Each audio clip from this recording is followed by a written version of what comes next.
When you buy your dream car and you put it through a restoration, what I've learnt is things have to get worse before they get better.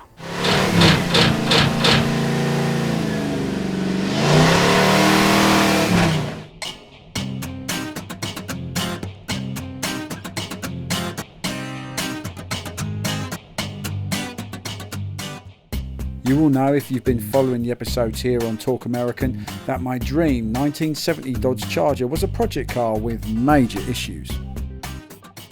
Eventually it will look something like this, a wonderful silvery blue colour with black vinyl roof, black interior and black wheels. True to period, but not actually the way it left the factory, as my Charger was originally white with a small block engine. This offside front wing, it's had quite a nasty accident at some point in its life, so that's, and all they've done with that, they've literally just body filled over at the top of it. They've done no repair work at all. In episode 13 it arrived back from its acid dip and revealed a nasty secret that meant the budget would have to yield slightly, but basically the damaged wing we'd previously thought was okay wasn't going to break the build. So in 2018 John allocated his man Tony to set about transforming the primed shell of my car, which meant cutting off all the many rotten and holed areas, starting with the back end. We're going to cut the quarter off, obviously to get to the rust and fit a new one, but we're going to keep this as a template. So on the new quarter panel, this is slightly different, and this is the original, so I'm going to keep this as a template, so I cannot get it wrong. Basically, the reason you have to do that is the panel that came with the car is not actually quite correct. No. But this is original, so this I can make that panel fit this. Well, what we got here, as we know right from the beginning, when your car turned up, it had that horrible half a quarter you was going to put on it, which we're still going to go ahead with, which, as you can see from over on the wall there, we've got 2 quarters now. We've got a full quarter for the other side, and we've got your other quarter for this side. And it's not the best one in the world, I've got to say. So I don't know what we're going to do with that once you cut it off and try and fit it on. Obviously we'll get it to fit, but it's a lot more work, just a lot more time. So, you know, really what's the point of that? I guess in your world it's costs, but we love the full quarters, you know, much easier, much nicer. And there you have it, mate, you know, it's your choice at the end of the day. This is the area of concern, and I'll use this as a template to make the new quarter panel, which is not quite correct, so I can use the original to make it work. So I've got the exact shape, so I can put this over and work this to the new quarter. So the problem is the shape of this quarter, and what I'm going to do is obviously use the original to make this fit, and I can work this and make it exactly the same as the other quarter on the car. So I can reshape this from the original and it'll be perfect. So it's not disaster? No, it's not a disaster. It can happen.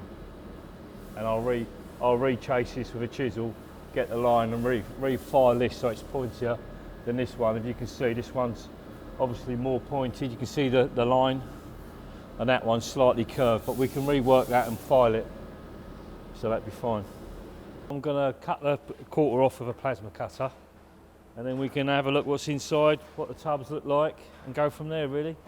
Who's this guy, Max? That's the maximum line. I'm always going to cut lower, because in theory you can cut just below this line if you want, and that's the maximum. So I'm going to cut well below until I try the panel on, so I've got plenty of adjustment where I want to go and see what the best fitting is eventually.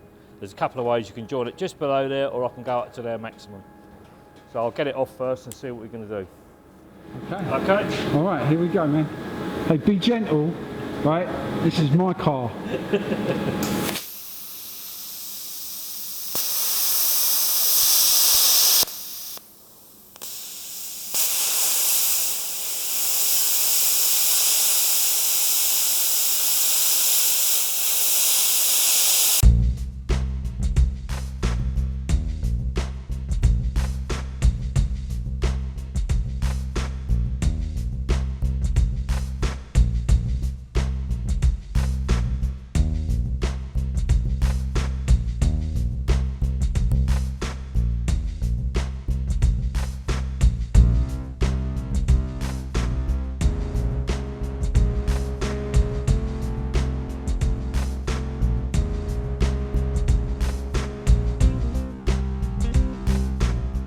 I've stopped using the plasma cutter because the tip's no good at the moment. The tip's worn out. So what I'm going to do, I'm going to just quickly use my air saw. Normally it'd come off with that, really easy. But I'm just going to quickly just go around it with the air saw and it'll be off.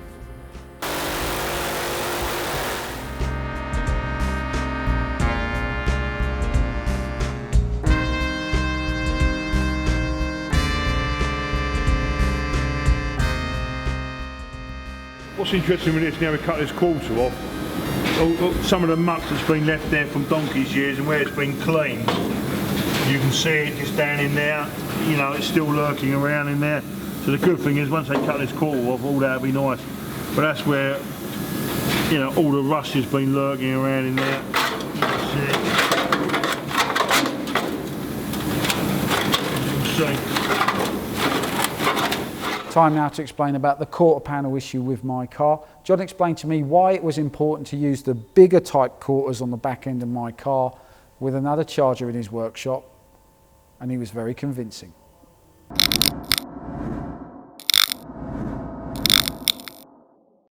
One of the main reasons I bought my charger in Missouri was it came with a few parts, especially this quarter panel skin here. Yeah, I mean, it's perfectly okay if you wanted to use it. We don't like using these. We like to put a full quarter in, which comes up to the top line here, and you get all this panel as well. One, it just makes it a nicer job at the end of it. And you know, you want it to be looking factory. You don't want it to be looking like it's had a quarter on it. Right, yeah. So therefore, when you look inside the boot underneath the wing, you'll see that it's had a quarter on it. Whereas when we do it, you won't even know it's had a quarter on it. Right. With a full quarter going on there. So I ordered a lot of parts from year one. They give a healthy discount on bigger orders. I did as John requested, selecting the larger panels with the neck at the top for both sides, among other items on my parts list. I then advertised the small quarter panel for sale and sold it to a guy called Jack in Coventry, who had a white top charger he'd imported from an Alabama junkyard. Jack planned to adjust the hole for the blinker, or indicator as we say in the UK, so it would work as a panel for his 68 model. The very next day after I dropped off this quarter panel to Jack in Coventry, I called up year one about another parts order I was making, and I inquired as to my big quarters and when they would be shipped. Well, it turns out they'd had a run on this part. The driver's side quarter panel was on the shelf ready to go, but the big quarter panel on this side, the off side, was yet to come in from the Far East where they're made. So I asked year one for a favour. I asked them to be flexible. I said to them, listen, why not get me a small quarter skin for a 68? I'll then drop that back at Coventry with Jack and get my 1970 quarter back, and basically I can have John and his people still work on the car. There won't be a big delay. The price differential from the small quarter to the big quarter was a decent amount of change, so I asked year one to throw in some rear window trim, which exceeded that amount. However, they still did it. Brilliant, brilliant people.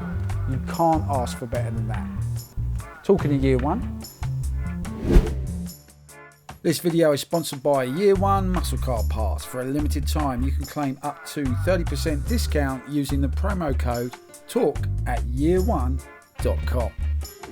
Please click on the subscribe button. It's free to subscribe and helps us build an audience, and you can get alerts about future episodes and extra content by following Talk American on social media. Okay, let's get back to Tony. He's done one side, let's see how he's going to do the other. Okay, unfortunately on this side we're going to use the air chisel because the plasma cutter tip's gone wrong, so we're going to use the air chisel. But what I'm going to talk you through is obviously how to find spot welds and how to drill them all out, and we're going to use this part. I'm going to keep this existing part of the panel as a template for the new one, because you'll never get these holes exact. When I drill this off, break these welds, I will use this as a template. I'll cut it down here with an air saw or a chisel along here, and I'll put this over the existing brand new panel, and then I've got a template for all these holes that will be original.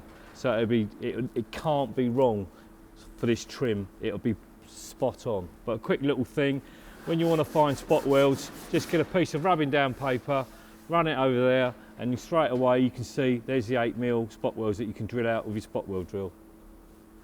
And you can see where they put this panel on, it's quite bad. It held the water because they put it on top. They never stepped it or cut it in, done a butt weld. So there you go. I'm going to get the air chisel now, and I'm going to cut it off, and you're going to see how we get on.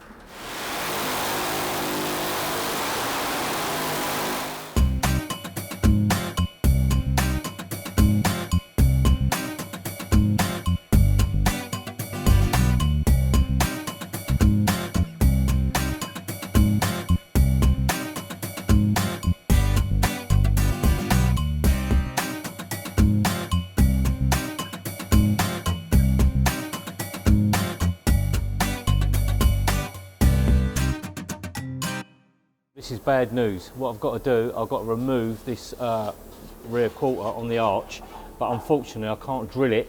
Someone's MIG welded it all the way around, and they haven't even ground off the welds. As you can see, they're just big blobs. So I can't drill it. I'm going to have to belt each one individually, break the belts, get it off, and then we'll get it off. The difference between a MIG weld and spot weld is the spot weld is softer, the MIG weld is going to be a lot harder, and obviously I can't use the paper like I showed you earlier to use the paper and drill it out, because this would be too hard. So what I'll have to do is use the belt sander and grind it through to break it. Okay? That's not all bad, that looks good on camera. Okay, here we go, we're going in. All right.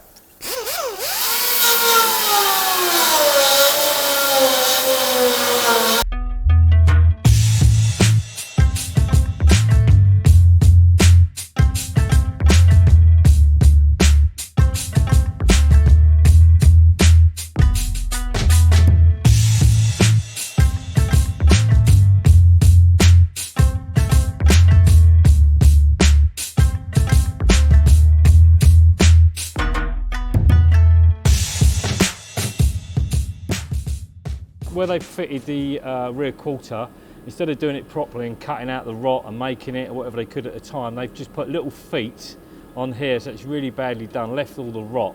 So what we're going to have to do now is to remove the rear tub, drill out all these spot welds, align these holes with the alignment holes all the way around, weld it through, put the new tub in, and this will be absolutely lovely. So when we spot weld this will be all bare metal, then we zinc it so it doesn't rust.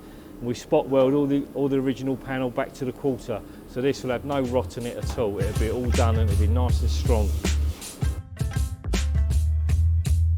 And a couple of weeks later I came back to see my car with no back end after Tony had got rid of all the rot, and I engaged my friend Stephen from visualizerpro.com, who has a 3D Matterport camera, and he took loads of different pictures of the vehicle at this point in its restoration. And as you can see, you can click around to see exactly what it was like. I think we'll go back into the interior now, via the engine bay, and I'm going to put the link to this page in the description underneath this video, so you can check it out at your own pace and click around to your heart's content. Check out those chassis legs. No back end. Tony had to get rid of a lot of rot. And there's a wheel tub clamped in place, one of the new parts. And here we see a side view. A lot of work still to do. Please click on the subscribe button. It's free to do so and helps us build up our audience. Also, please share this video with your friends on social media, and while you are there, please follow us on Twitter, Instagram and Facebook to get new video alerts and extra content. And remember, check out talkamerican.com, and if you'd like, please post a comment underneath this video. We'd really appreciate it. I mentioned this earlier, but please click on the visualizer link in the description. You can click around my Charger at that point in its restoration. You can see exactly how it was. It's 3D and it's kind of cool. But for now, it's time to say let's talk again soon. But for now, bye-bye. Bye-bye.